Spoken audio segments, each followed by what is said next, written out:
All right. Welcome everyone. Thank you guys for joining today. We're just going to get started in a couple minutes as attendees trickle in. Hope everyone is having a great day or evening or afternoon. Awesome. Hi, Peter. Hi, Kirk. Great to see you guys. Okay, awesome. Krishna, are we good to start?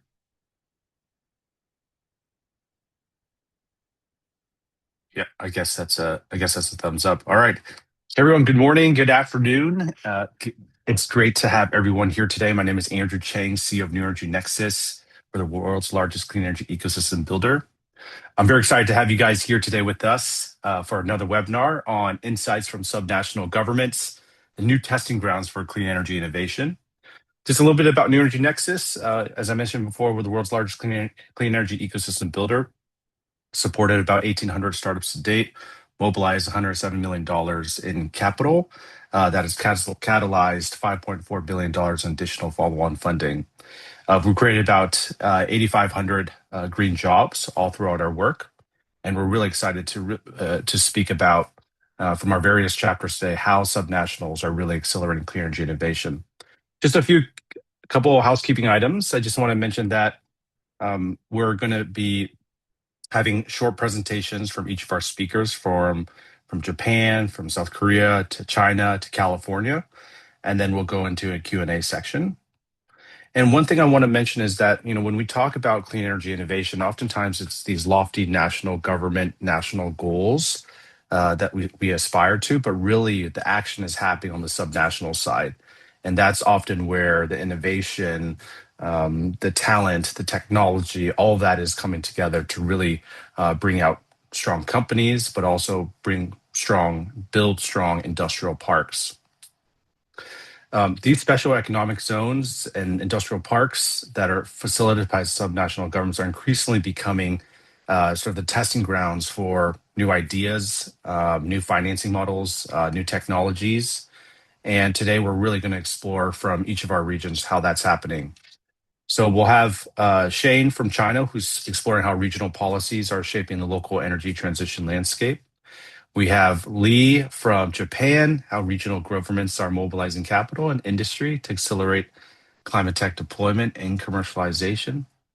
We also have Ming Su calling in from South Korea, which is, we're going to talk about Gyeonggi province, which is one of the most populous provinces, and it's becoming a living lab for turning climate ambition into clean energy solutions. And of course, our dear friends Joy from California, who's going to talk about how public and private partnerships are helping de-risk a new generation of technologies to accelerate the energy transition.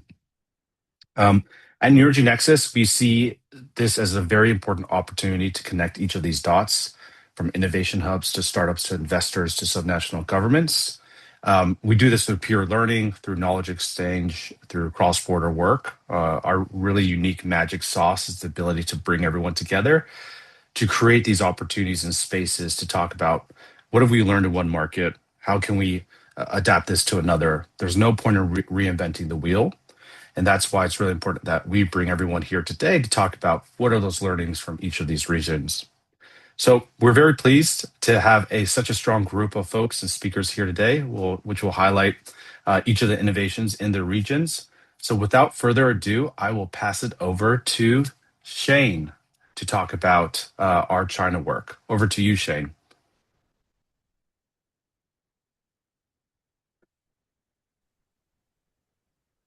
Hello, everyone.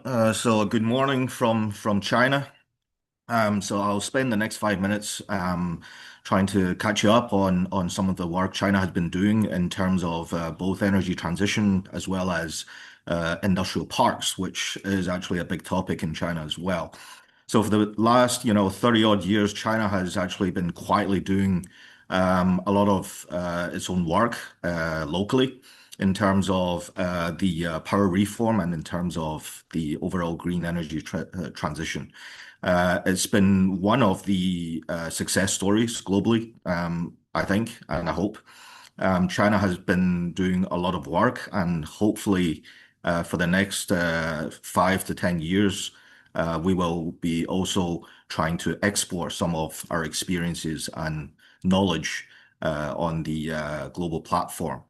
Um, Now, in terms of the industrial parks, a lot of the actual action on the ground has actually happened within industrial parks over the last 10 to 15 years. As these high-tech parks or economic zones in China has been one of the key successes in its industrialization. And a lot of the early policies, especially local policies and subsidies, were tested within these economic zones. So for our team in China, our key strategy for the last few years has been China in, China out, trying to bridge the gap between the global market and China, and hopefully see a lot more interactions and transfers of knowledge and experience across that. So this year we initiated the Next Decade initiative. Hopefully we'll be seeing a lot more of that over the coming years. So the next slide, please. Yeah, so in terms of our approach, I would say the first one, knowledge production, is probably our bread and butter. It's where the basis of all our work comes from. We do a lot of work in terms of think related, similar to think tanks and consulting work. And here, so far this year, we've been focusing on three main topics. The first two I am personally leading. First one is computing power coordination, where we see the rise in AI and the power demand that comes from AI, how that can be possibly fulfilled by renewable power. Plug-in power is also interesting. This is actually a growth market in Germany in particular for the last couple of years with plug-in solar or balcony solar. And we do see a lot more potential for application within other regions such as Southeast Asia and South America. So we are doing some work here. And a bit more of a long-term topic is the distributed renewable energy, in particular solar and storage. Next slide, please. And another key important part of our work here is cross-border collaboration.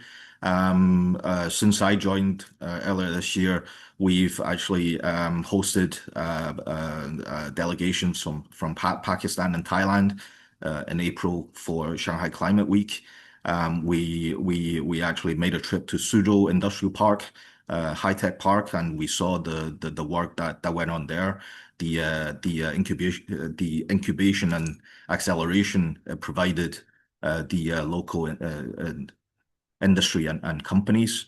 And in particular, last month in July, we planned for a delegation from the EU Commission for 2 days in Shanghai.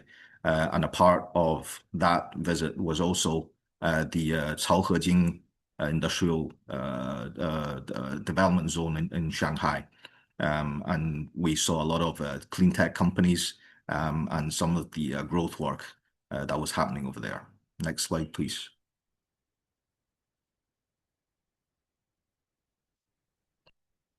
And probably a final big topic for us in China is innovation ecosystem building. Here we have two flagship programs. One is called the Green Engine Accelerator, which is more tuned towards startups, where we actually look for startups every quarter to join our program. And over the course of a 12-month period, we help the selected startups to build their business here in China and abroad, and connect them with the necessary resources and global platforms that could help them accelerate. And the other program is NextBridge, which is actually personally headed by our CEO, Andrew. It is based in Zhangjiang High Tech Park.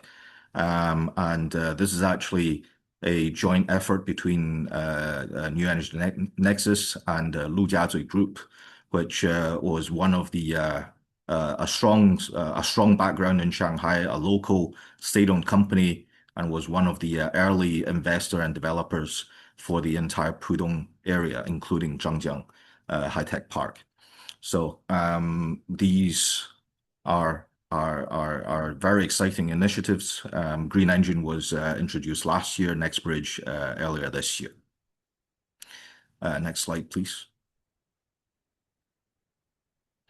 And finally, to continue the work we have been doing in China for almost 10 years now, a keynote is we really do need your support, especially for the last few years with with tensions rising in terms of politics on the global stage.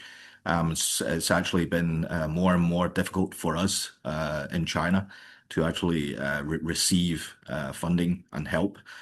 So any additional channels available would be highly appreciated. And we do hope that some of our programs in China could actually be integrated into a wider Asia's cross-border strategy as well. We do see a lot more collaboration between China and especially Southeast Asia and Western Asia. So I think a lot more work can be done together rather than just us on our own in China. And finally, any additional global platforms that could be introduced to share the China experience and China story, that would be greatly helpful. I think China has been, especially in terms of the power industry and energy, China has been an excellent testing ground for a lot of new technology, new theories, new concepts. And I think it would greatly benefit the global community if more can be shared. So that concludes my short introduction on China. Andrew, back to you. Awesome. Thanks, Shane. Appreciate that overview. I'm gonna pass it over to Lee in Japan now. Over to you, Lee. Thank you, Andrew. Hello, everyone. Good morning from Tokyo. This is Lee from Japan team. Next slide, please. First of all, let me start with a quick picture of Japan's clean energy transitions. So Japan remains highly dependent on fossil fuel with low energy sufficiency with 15%, which is the lowest among G7 nations, and high exposure to geopolitical and energy price volatility, especially under Ukraine and Iran situations. The government aims to reach carbon neutral by 2050. And in order to do so, they have set ambitious targets and committed more than $950 billion to GX, stand for Green Transformations, over the next 10 years. And GX is the shift from a fossil fuel-based industrial and social structure to a clean energy system that produces zero CO2. So rather than treating it as a climate, like solely climate agenda, GX connect decarbonization directly to economic growth and energy security. Next slide, please. And today I would like to feature Hokkaido Prefecture. Some of you might know it for skiing or beer, good sushi. And indeed, it is the kitchen of Japan. However, Hokkaido is also strategically important for clean energy. It is located in northern Japan, just across from Russia, and largest prefecture, fourth largest regional economy. Its vast land and long coastline, abundant natural resource also create a strong potential renewable energy, AI data center, and especially semiconductor industries. So as some of you might know, Japan aims to revive its semiconductor industry. This is one of the reasons why Hokkaido was designated as a green financial center to attract capital, develop more green transformation projects, and build a clean energy industrial cluster. Next slide, please. And this is where New Energy Nexus comes in. Since last year, we have been engaging with Sapporo City and the local ecosystem. So as the official partner of Shake H, which is the flagship startup conference. We support international outreach and brought a global climate perspective to the conference on a panel discussion. And currently, we're also discussing with Sapporo City and its GX department on how to connect climate technology with Hokkaido's real on-the-ground challenge. And one of the areas with the highest demand is snow. Next slide, please. Now, why snow? Can you go back to the previous one? Yes. So when working with local governments, we always look at both social and climate impact, and snow has a very direct demands from citizens. Sapporo is the snowiest major city in the world, and every year, the government have to spend more than 100 billion yen for snow removal and disposal. And the system also heavily relies on diesel equipment, trucks, and manual labor. So the question is, can we turn snow from disposal costs into a energy and resource asset? And we see opportunity in such as like AI and smart snow management to reduce fossil fuel or using snow for cooling for food, cosmetic, data centers. Next slide, please. So now what's holding this back? Two main reasons are first is limited snow technology ecosystem in Hokkaido and in Japan in general too. And second is there's no dedicated platform to connect local demand with global technologies. But the solutions is already exist globally. I pick up two example from Korea and US, such as like a startup called Startex in Korea for eco-friendly de-icing, or Snowless in the US for AI-powered snow removal. I think this is where philanthropy can play a catalytic role by bringing global technology to Hokkaido and support early pilots on smart snow management, low carbon infrastructure, and snow as a resource. Our vision is to turn snow from a municipal challenge into a platform for clean energy innovations. I would love to discuss more if you're interested in this area. That's it from my end. Thank you for listening. Back to you, Andrew. Lee, thanks a lot for that. Appreciate it, and excited to dive in more in our Q&A. I want to pass it over to Minsu, based in South Korea. Over to you, Minsu. Thank you very much, Andrew. And then say hello from South Korea. I'm Minsu. I'm program lead at New Energy Nexus Korea. So for South Korea, I wanted to focus a little bit less on the individual technologies and more on why subnational governments are becoming so important to the clean energy transition. So, in this case, so instead of asking only what is Korea doing, but it's becoming much more useful to ask what is Gyeonggi doing or what is Jeju doing. And for climate tech companies and investors, that distinction matters. So, for here, today, all 17, should be the next slide, please.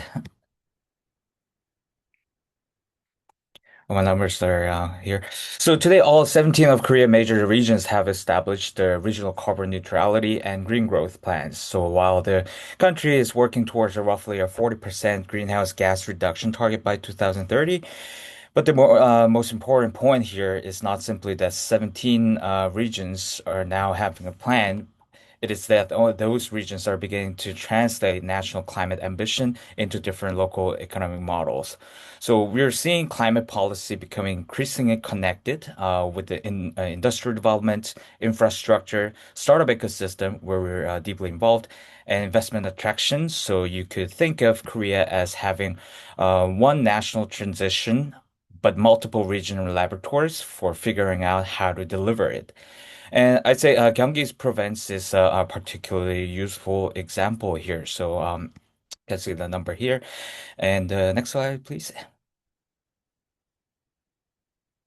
And I say the Gyeonggi Industrial Park, our 800 initiative, is a good example of that process. So there are a lot of numbers on this slide, but important takeaway here is the market signal behind those numbers.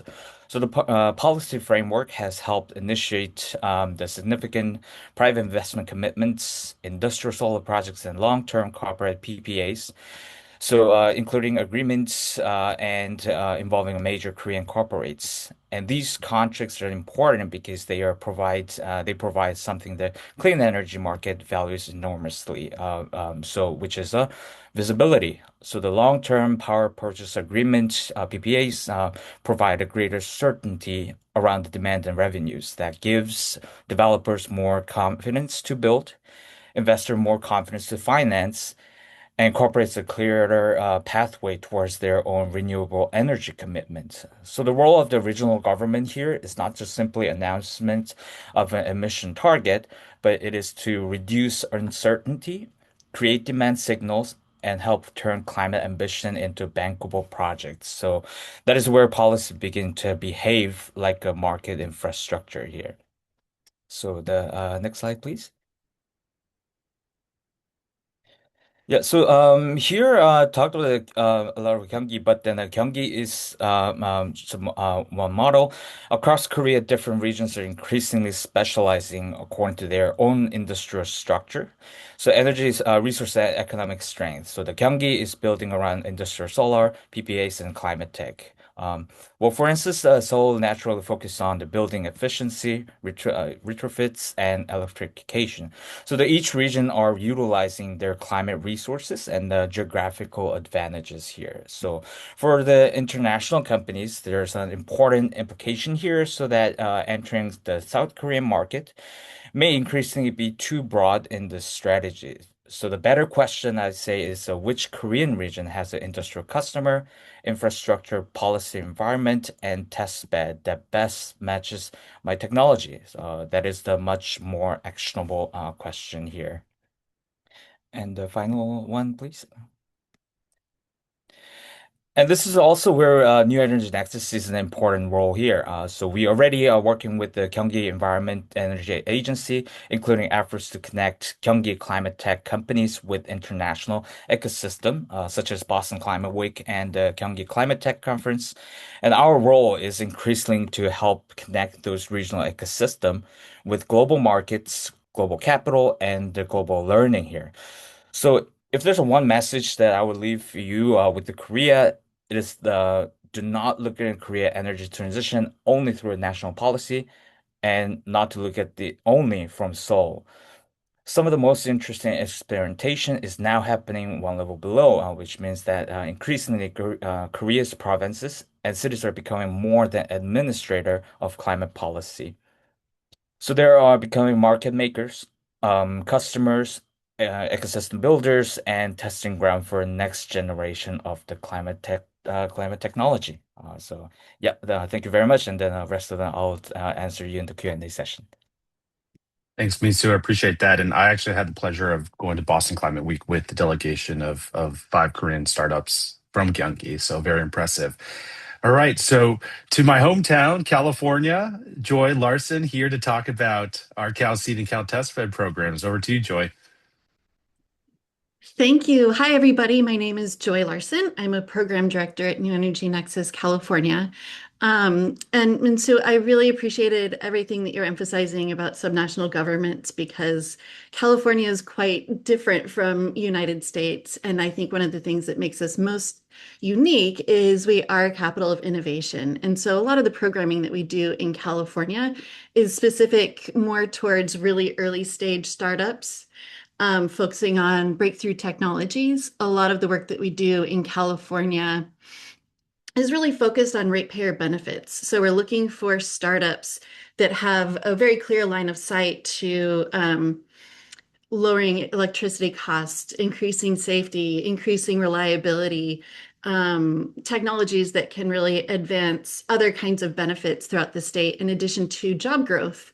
Job growth is something that we've seen become more central to the policy in the United States. In 2025, the California Jobs First initiative engaged more than 10,000 residents and experts across the state's 13 economic regions.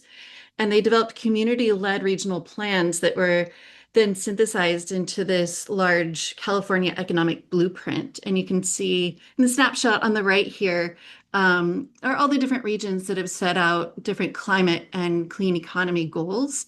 And so these are more opportunities for New Energy Nexus to reach out to those specific regions and help them achieve their goals.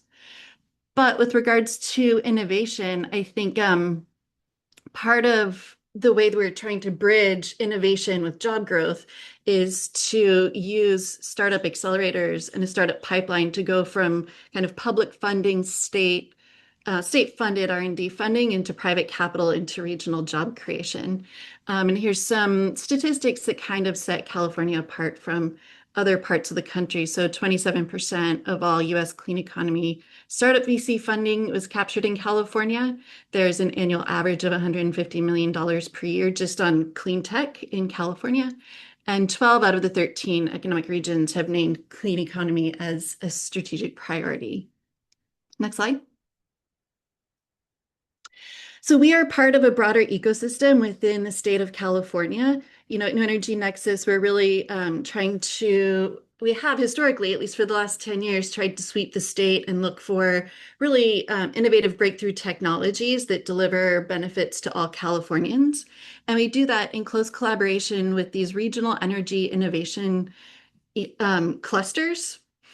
They're located throughout the state. Hopefully you've heard of some of them. There's Activate Energy, which is associated with Lawrence Berkeley Lab, the UC Berkeley campus, and an accelerator in Boston.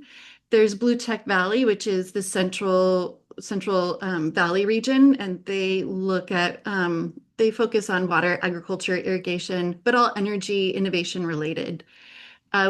We have partners in Los Angeles with the Los Angeles Clean Tech Incubator, who has a huge workspace and works with a lot of the startups that we fund, as well as Clean Tech San Diego down in the southernmost part of the state. And so it's really this ecosystem of partners that creates some of the resources that startups need to be successful. Next slide. We talk often about the Clean Tech Valley of Death, and so you see here a technical readiness level scale. I think internally we usually talk about market readiness or adoption readiness, but TRL is a very common kind of marker. And so you can see our programs start at very early stage concept, prototype development kinds of programs. But we've tried to really tailor the programs that we run around the specific needs of the different technology, of the different development stages for startups. And so to start off, we look at undiluted grant funding through the CalSeed program, and this is kind of just pure undiluted grant R&D dollars.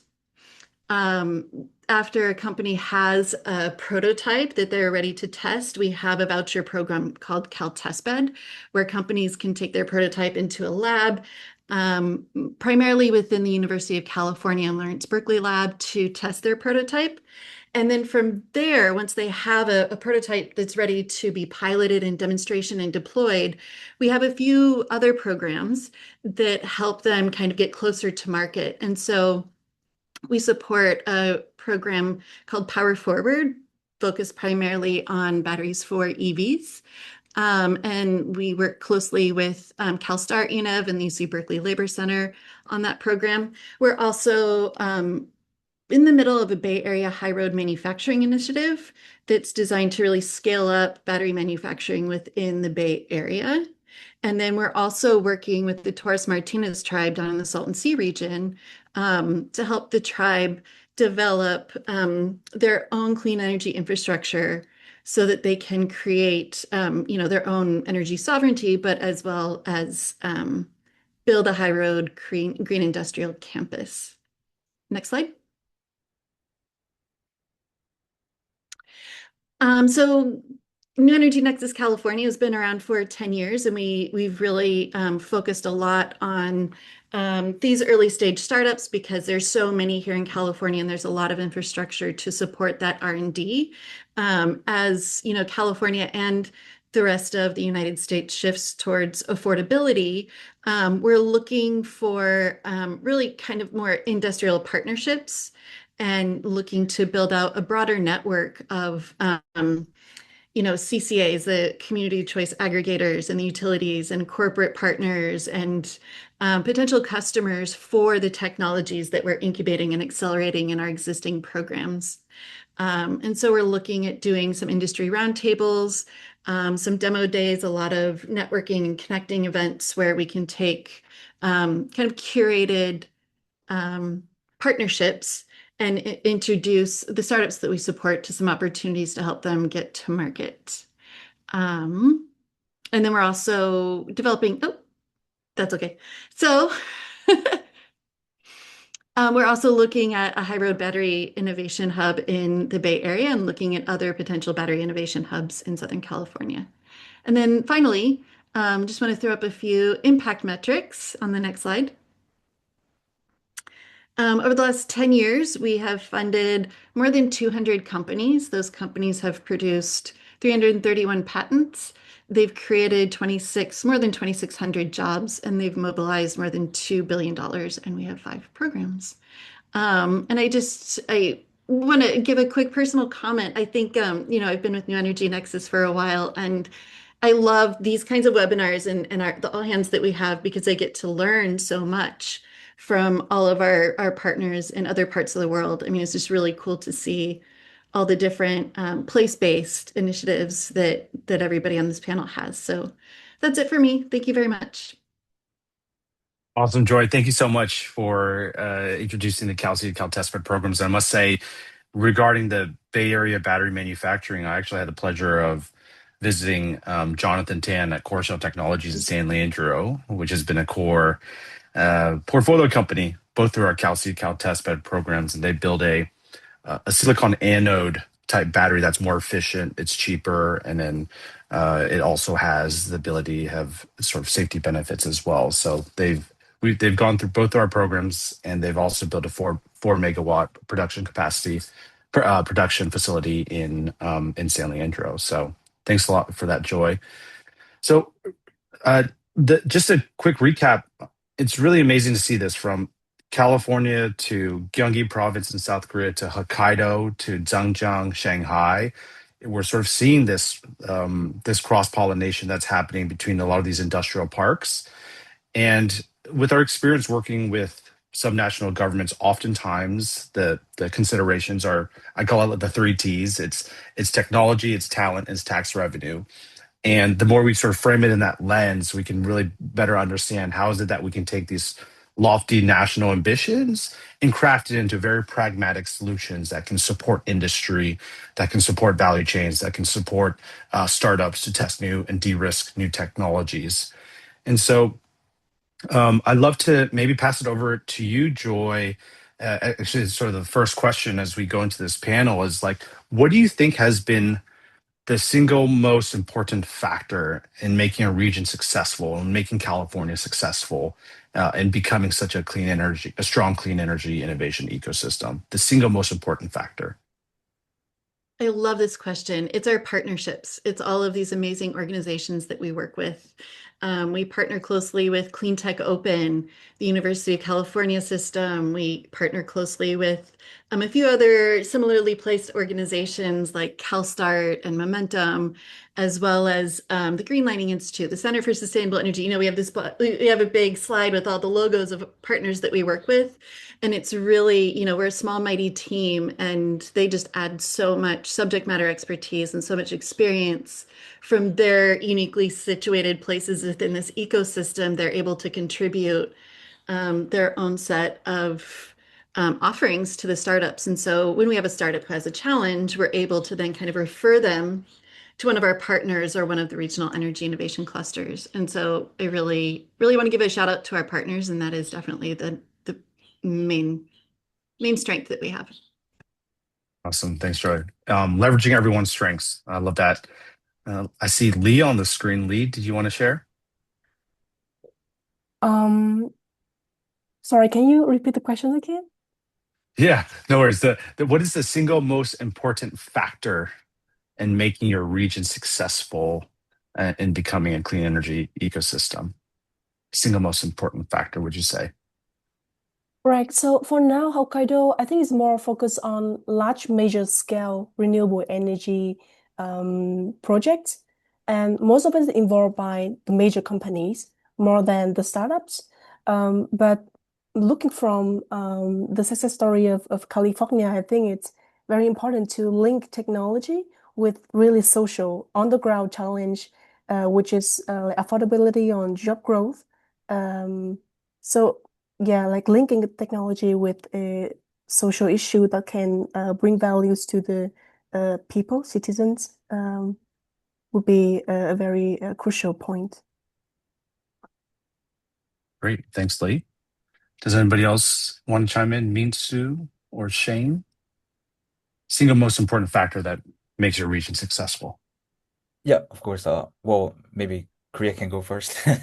So yeah, I think for me, it's the ability to connect the policy with real market demand. So national policies set the direction. However, the regional governments are connecting the pieces required for the deployment. So, which is Gyeonggi is a great example. Its strategy connects renewable energy deployment, corporate decarbonization and climate tech entrepreneurship rather than the testing, treating them separately. So I would say key factors, ecosystem alignment, connecting policy, industry, technology, and capital around the real local demand. Thanks, Minsu. Shane? Yeah, sure. I think China is probably a little bit different to elsewhere in the world. I mean, for us, central planning is probably the key word in most industries, actually. There's good and bad about that.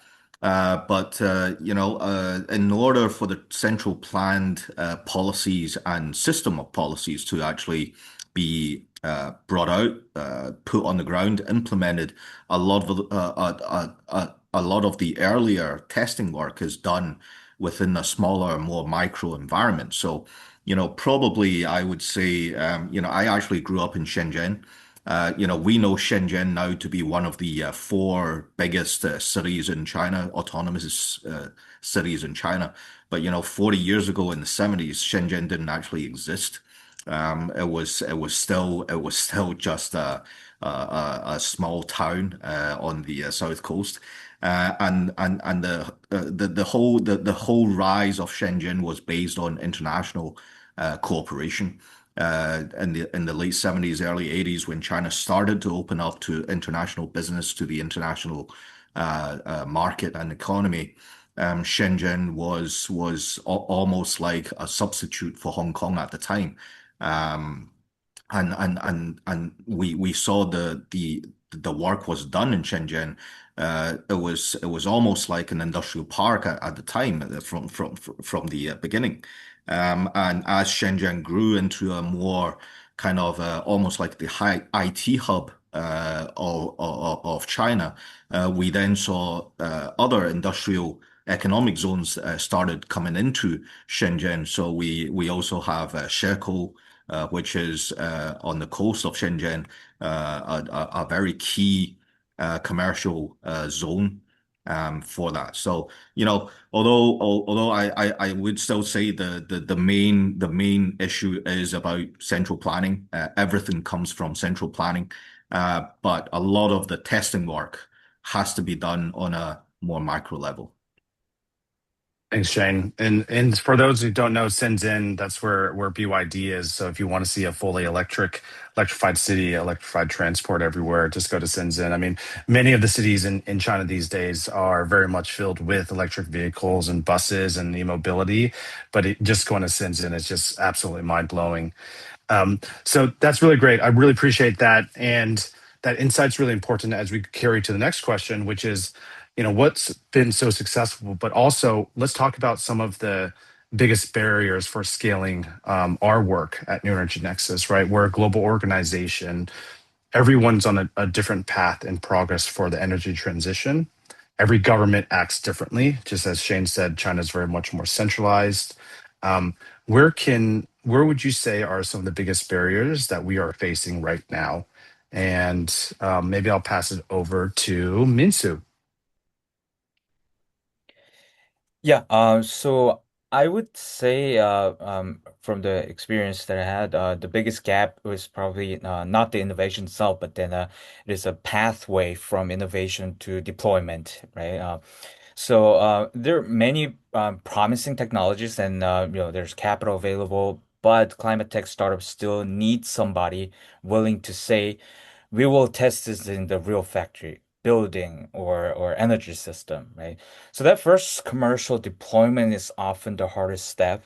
And this is exactly why well, back to our theme, this is exactly why subnational governments matter, right? They can bring together industry sites, infrastructure provider, investors, and startups within one geography. So that challenge is not necessarily creating more innovation, but rather it is creating more pathways for innovation to become a real project. So I think that was one of the biggest barriers scaling the work in here. Thanks, Min. So pathways to faster ways to accelerate commercial deployment. Got it. For those who are listening in the audience, we'll get to Q&A in about 4 minutes. So if you guys want to populate the Q&A section that is on the bottom of the screen, please go ahead and do that. Does anybody else want to chime in on what's the biggest barrier that you're facing now? Feel free to unmute.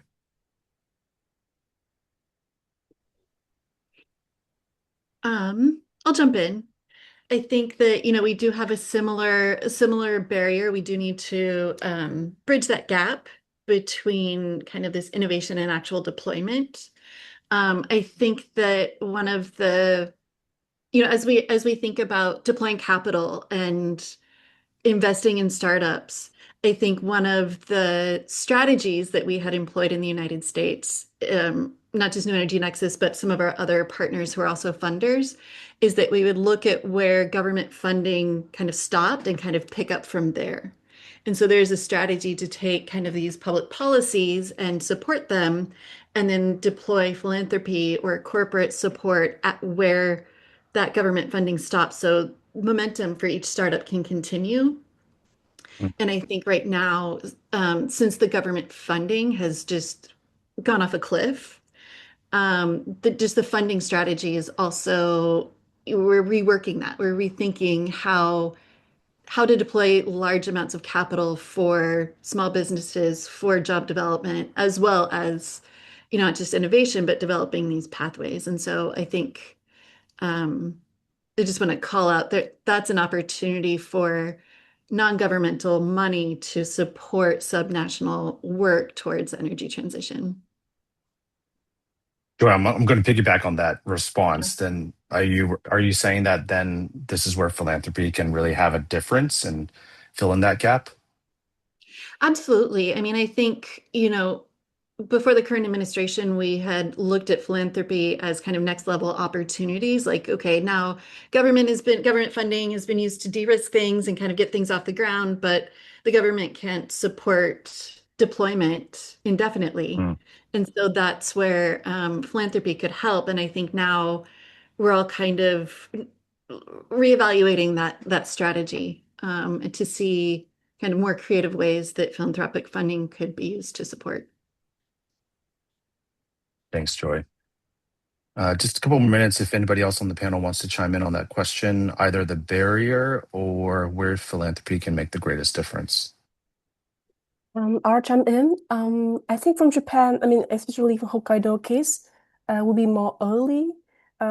So for snow is real on the ground challenge of the people, right? But I feel like the government is kind of overlook on that. It more focus on major scale, which benefits the large corporations and national agenda. So I think we're lacking a platform to connect already existing technology global to real on-the-ground project, on-the-ground challenge in Hokkaido. I think that's where philanthropy can jump in and fill that gap. Great. Thanks, Lee. Okay. If no further questions, I think we can go over to Q&A. I know we have a couple questions in the group chat here, if that's all right. So I've got the first one from Mr. Peter DuPont. I'll read this, and this one's for me. So New Energy Nexus has started in California more than 10 years ago, focused on the clean tech potential investment in California. Since then, Energy Nexus has set up a great network of programs across Southeast Asia and East Asia. But sort of clean energy and clean tech ideas or innovations are now making their way back from Asia back to California or the US. And that question's for me. Thanks, Peter. I appreciate that. And just for everyone on the call, the history is that as Peter asked, we really had our inception in California. So built our global network on this public and private partnership with the CEC, the California Energy Commission, that helped really de-risk a lot of technology. So the programs like CalC and CalTestBed has really been facilitated by a strong state level energy body that really believed in innovation and supporting ratepayers. And now, just having a global network and obviously working in Asia, we're seeing so much massive opportunity in terms of supply chain buildup. Right? I mean, we know this. This is not new news to everyone, but China has a lot of the clean energy supply chains, from batteries to solar to EV mobility to EVs. You're seeing this all over the news in terms, in sort of the global expansion of the EVs. And I think what's really interesting is the increasing appetite for BESS, like battery systems, not just for residential storage, but for whether it's for data centers, whether it's for utility scale. I think batteries and trying to build up the battery supply chain domestically as well has been something that is that our California team is also working on. Right, much of the battery supply chain, the refining, the processing, the pack assembly, all happens within China. A lot of the thinking now is how can we take parts of that supply chain and bring that to South Korea, to US. And so these are the things that we're actively working on in California to take some of those ideas on battery supply chains and harvesting some of that value and keeping that onshore within the US market. So from Kirk, can we aggregate subnational opportunities into a global clean investment pool to drive consistency in deal flow, investments, and job outcomes in the face of global instability and at times in country locations reactionary to climate policy? Great. So anybody on the panel want to take this question?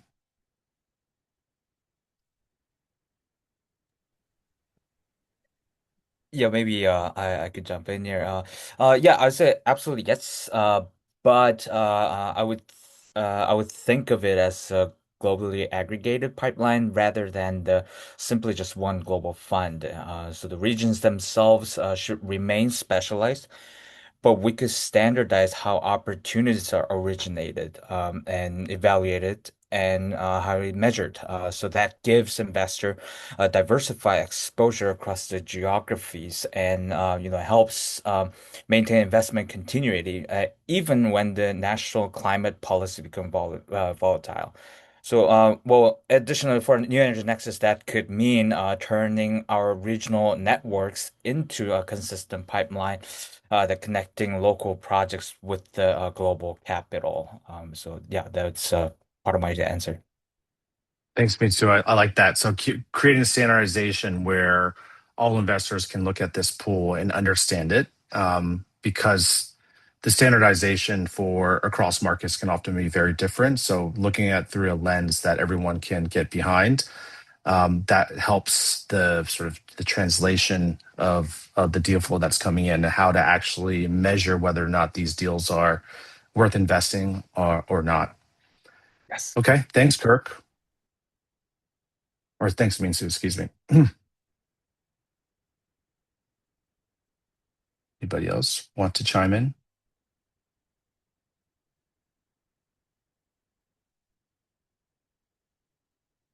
No. Okay. No other questions. Well, I have some more questions. So tell me more about Mitsu. I'd like to maybe ask you another question just on Gyeonggi Province, right? I think you also live in Gyeonggi Province or have lived in Gyeonggi Province. We obviously have a very more progressive government, both on the national level in Korea, that's very pro clean energy transition. What are Talk to me about more about Gyeonggi. I know Samsung and SK Hynix have their major AI semiconductor factories there. Is there a strong interest in really decarbonizing that supply chain? Yeah, absolutely. So, What I would say, yeah, for the Samsung Electronics and the SK Hynix, they've been rather much active in here. So they're pretty much opening the opportunities for the each startups and the government organization to deploy their clean energy solution. And well, corporate PPAs were important, like you mentioned, which is very active in Gyeonggi Province, well, which not really focuses on subnational matters, but then also inviting in the private sectors into the clean energy markets. So yeah, so those have been boosting the numbers, and then also trying to achieve the reduction goal in the greenhouse gas emission and the renewable energy generation share here. And yeah, well, for the Gyeonggi as well, and then for the many different regions, they're utilizing their geographical advantage. For instance, well, Jeju, they have a lot of wind, so the windmill power has been the Jeju has been one of the core center of the windmill panel.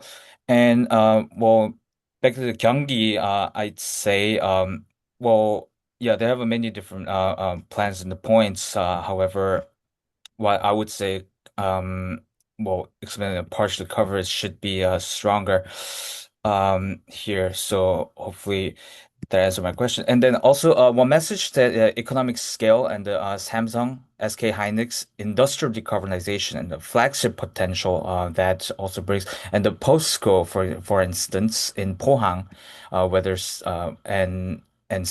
which produces the steel in the industry there Thanks, has Minsu. been successfully policy. Oh, sorry. And Thanks. semiconductors in Gyeonggi, not to forget. Yeah. Yeah, thank you. Speaking of wind, Shane, I'm going to ask you, since you have a seasoned experience and career in wind. Shane, can you just share us a little bit about your experience in the past, how subnational governments or where was government intervention that accelerated wind adoption, wind energy? Yeah, sure. I think in terms of wind is, a very different kind of technology as well as in terms of the scale of investment from, say, for example, solar storage. It's a lot bigger in terms of size. So I think for the early parts of both onshore and offshore in China, so onshore would be the early 90s to the early 2000s. A lot of the wind turbine manufacturers and a lot of the local supply chain actually was supported and accelerated by industrial parks within these cities. So, for example, Goldwind, which is the top OEM right now in China for wind turbines. Although it started off in Urumqi and Xinjiang as a Xinjiang local company, their headquarters used to be based in the economic zone of Urumqi, enjoying some of the earlier subsidies and benefits in terms of both tax, land, rental, etc for Goldwyn's earlier development years. And once they started growing into a more medium-sized to a large-sized company, especially when they listed on the A shares in Shenzhen in 2007, they moved their headquarters to Beijing. And again, they chose the Yizhuang economic zone in Beijing, which was still in its very early development phase in Beijing at the time. And again, they had subsidies in terms of the land lease where they built their own industrial park, their own office park. They enjoyed tax redemptions, etc., which then again helped them to escalate their business further. And in terms of offshore, again, the offshore development really started around about 2010 to 2015-ish, scaling on after that. But we saw a very difficult phase between 2010 to 15, that 5-year period where offshore. There was a lot of talk on offshore, but not much was actually happening. And that was due to, although there was central planning for offshore, not much on the subnational and provincial government level was done about it in terms of policies, in terms of support.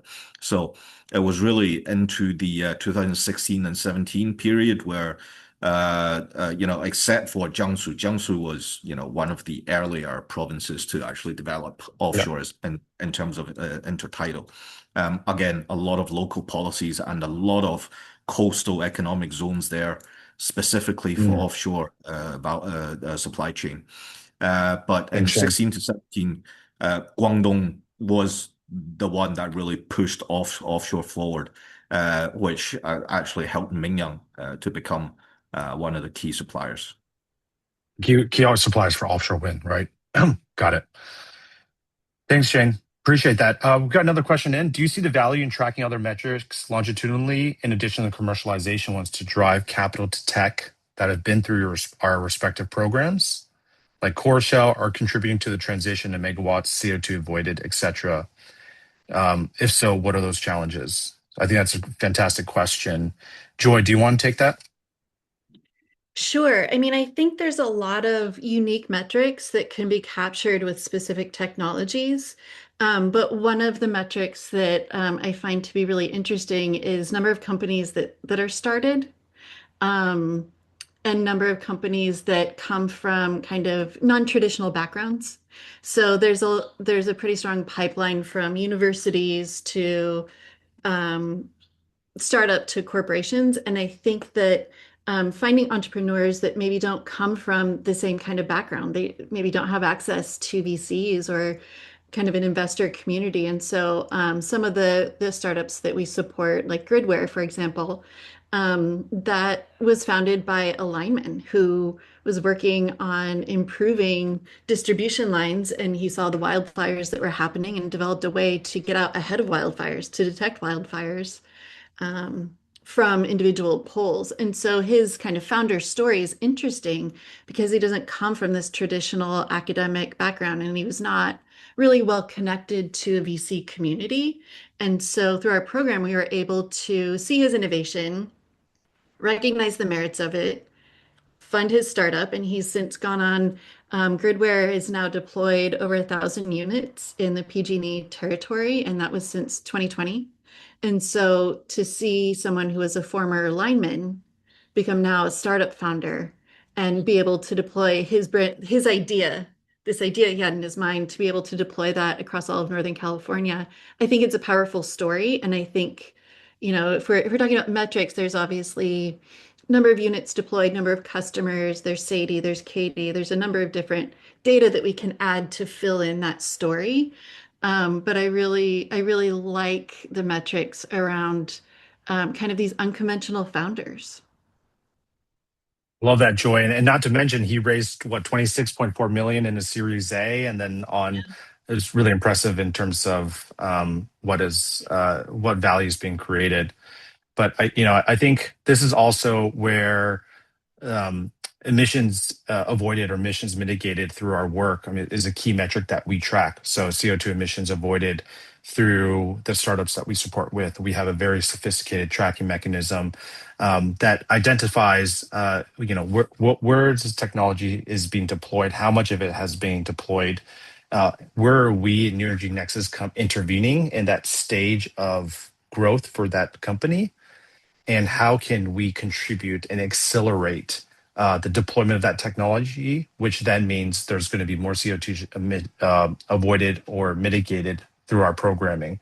And so if you guys check out our impact report, 2025 impact report for New Energy Nexus, we actually talk about that in terms of where these key metrics that we track and how we do this with each startup. So I know we're at time. We have about 1 minute left, and I'll just quickly recap that overall, this has been a fantastic panel to really talk about how subnationals are accelerating the clean energy transitions and why subnationals matter. We do this across our 4 markets right now, from California to China to Japan and South Korea, each with its own unique flavor. Each has different policies, different macro environments, and enabling conditions for startups to thrive. And so this is why we want to bring some of these insights to you today, to the audience. So if you guys are interested more in how to potentially support New Energy Nexus in these regions, how we can continue to engage with subnational governments, how we can continue to accelerate the adoption of clean energy technologies, which then leads to creation of new jobs, green jobs, CO2 emissions avoided. It's accelerating investment for more clean energy technologies. At the end of the day, 100% clean energy for 100% of the people is our vision. So with that, I'll close it out here. We're just at the hour. Thank you guys so much. Please reach out to us either on LinkedIn or for some of you guys know, we have an email address that you guys can reach out to. So look forward to seeing you guys on the next webinar. Thanks, Joy, Lee, and Minsu and Shane. Appreciate your time today. Thanks, everyone. Thanks. Thank you, everyone. Thank you, everybody.